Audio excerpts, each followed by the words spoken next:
बहुत ही पुराने ज़माने की बात है। किसी गांव में एक बूढ़ा आदमी रहता था। वैसे तो वो बूढ़ा बहुत गरीब था, लेकिन इतना गरीब होने के बावजूद भी उस गांव के अमीर अमीर लोग उस पर रशक करते थे, उससे जेलस थे, क्योंकि उसके पास एक बड़ा ही खूबसूरत घोड़ा था।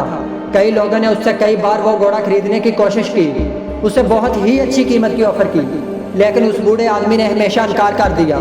उसका कहना था कि यह घोड़ा मेरे लिए एक फैमिली मेंबर की तरह है, मैं इसे कैसे बेच सकता हूँ।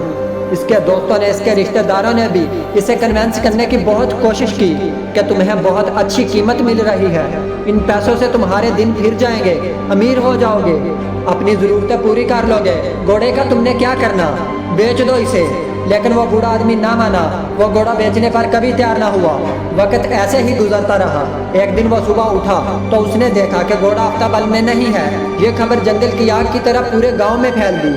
गांव वाले इकट्ठे हो गए और अफसोस करने लगे, आखिर तुम बेवकूफ ही निकले, हमें पता था, हम जानते थे कि एक दिन ऐसा ही होगा, यह घोड़ा चोरी हो जाएगा और तुम बुद्धू के बुद्धू और गरीब के गरीब ही रहोगे। अगर तुम समझदार होते तो हमारी बात मान लेते तो तुम्हें ये दिन ना देखने पड़ते। तुम्हें इसकी मुंह मांगी कीमत मिल रही थी, लेकिन अब वो घोड़ा ही नहीं रहा। अफसोस है तुम पर, तुम्हारी तो किस्मत ही खराब है, तुम्हारी बुरी किस्मत ने तुम्हें ये दिन दिखाए। बूढ़ा आदमी खामोशी से इनकी बातें सुनता रहा और फिर बोला, ऐसे ना कहो, इतनी बड़ी बात ना करो, बस इतना कहो कि घोड़ा गायब हो गया है। अब ये मेरी बदकिस्मती है या खुशकिस्मती, कौन जानता है। लोग उसकी बातें सुनकर हंसने लगे। घोड़ा खो जाने के गम में बूढ़ा पागल हो गया है, ये बैड लुक नहीं तो और क्या है। वो घोड़ा कितना कीमती था, उसे बेचकर पैसे कमा सकते थे, अमीर हो सकते थे, ऐश वाली जिंदगी होती इसकी, लेकिन अब ये गरीब का गरीब ही रहेगा। ये बैड लुक नहीं तो और क्या है। अभी घोड़ा गायब हुए कुछ ही दिन गुजरे, अचानक एक रात वो वापस आ गया।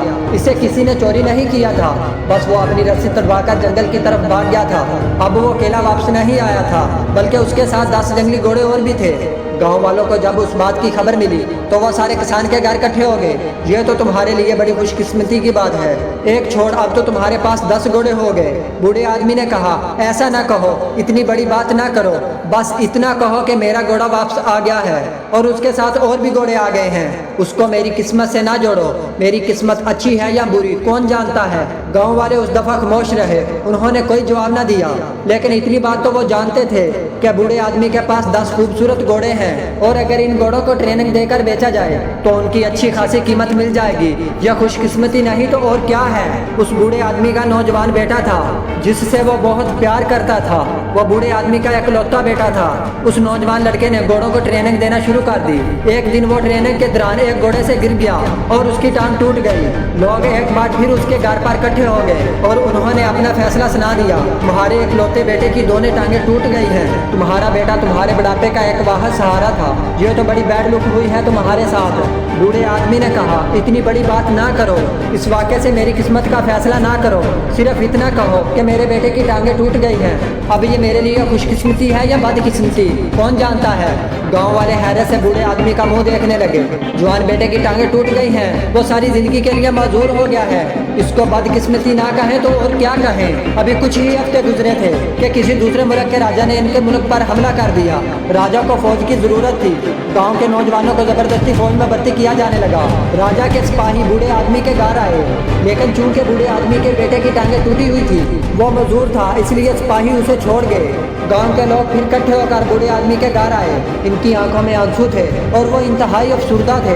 तकरीबन हर घर से किसी न किसी नौजवान को फौज में भर्ती किया गया था और इनके वापस आने की उम्मीद नहीं थी, क्योंकि जिस राजा ने हमला किया उस राजा की फौज बहुत मजबूत थी। वो सब लोग बूढ़े आदमी से कहने लगे, तुम्हारी तो किस्मत अच्छी है, तुम कितने लकी हो, तुम्हारा बेटा मजदूर है लेकिन जिंदा तो है, कम से कम तुम्हारी आंखों के सामने तो है, कितनी खुशकिस्मती की बात है। बूढ़े आदमी ने कहा कि तुम्हारे बच्चों को जबरदस्ती फौज में भर्ती किया गया है, जबकि मेरे बेटे को नहीं किया गया, जो हुआ है बस इतना ही कहो। अब ये मेरे लिए खुशकिस्मती है या बदकिस्मती कौन जानता है। दोस्तों, हम भी अक्सर अपनी ज़िंदगी के वाक़यात को अपनी किस्मत के साथ जोड़ते रहते हैं, जबकि चीज़ें हमारी मर्जी के, हमारे प्लान के मुताबिक होती हैं, रिजल्ट हमारी मर्जी के मुताबिक आते हैं तो हम खुश हो जाते हैं, और जब रिजल्ट वैसे नहीं आते जैसे हमने तवक्का की होती है तो हम परेशान हो जाते हैं। उससे नतीजा अख्ज़ करने में कि वो अच्छा है या बुरा है जल्द कर देते हैं, जबकि जो वाक़या हुआ है ہے وہ ہمارے لیے اچھا ہے یا برا ہے؟ بعض چیزیں دیکھنے میں بڑی اچھی نظر آتی ہیں، واقعی طور پر ہمیں ان سے فائدہ مل رہا ہوتا ہے، لیکن ہمیں نہیں پتا ہوتا کہ آگے چل کر وہ ہمارے لیے اچھی ثابت ہوں گی یا بری۔ بعض دفعہ آج اچھی نظر آنے والی چیزیں آنے والے کل میں ہمارے لیے ایک تکلیف دہ چیز بن جاتی ہے، ہمیں کسی بہت بڑے نقصان سے دوچار کر دیتی ہے، اور بعض دفعہ آج بری نظر آنے والی چیزیں آنے والے کل میں ہمارے لیے فائدہ دہ بن جاتی ہے، ہمیں فائدہ دے جاتی ہے، ہمارے لیے رحمت بن جاتی ہے۔ اس لیے اپنی زندگی میں ہونے والے واقعات کو اپنی قسمت کے ساتھ نہیں جوڑنا چاہیے، انہیں اپنے لیے خوش قسمتی یا بد قسمتی نہیں سمجھنا چاہیے۔ ہو سکتا ہے کہ آج جس چیز کو آپ اپنے لیے بد قسمتی سمجھ کر رو رہے ہو، کل وہی چیز آپ کی زندگی میں خوشیاں لے آئے، آپ کے لیے خوش قسمتی بن جائے، کون جانتا ہے۔